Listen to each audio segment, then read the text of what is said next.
নমস্কার বন্ধুরা। রোজ দিন রুটির সাথে চিকেন চাই, রাত্রিরে ডিনারে এটা একটা মহা সমস্যা। তাই আমাকে আজ শুক্রবার, কে বলেছে টক ছাড়া পেঁয়াজ ছাড়া চিকেন হয় না?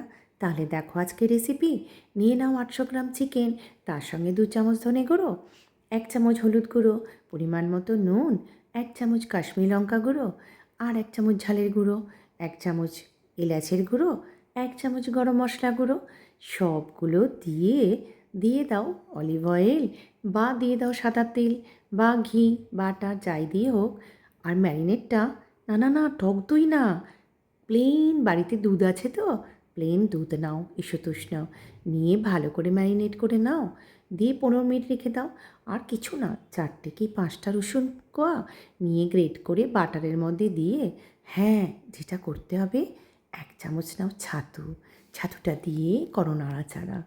আর তারপরে এই চিকেনটা, ম্যারিনেট করা চিকেনটা ঢেলে দাও।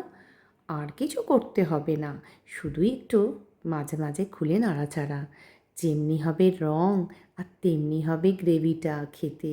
কী যে দারুণ খেতে! একবার বানিয়ে দেখো। আর ছাতুটা দেওয়ার জন্য গ্রেভিটার টেস্টটা হয় দারুণ। একবার কিন্তু আমার কথা মতো বানিয়েও এই ইন্দ্রাণীর ওপর না একটু ভরসা করো। এইভাবেই বানিয়ে ফেলেছিলাম, রঙটা দেখেছো? দারুণ হয়েছিল খেতে, তাই করলাম শেয়ার। টাটা।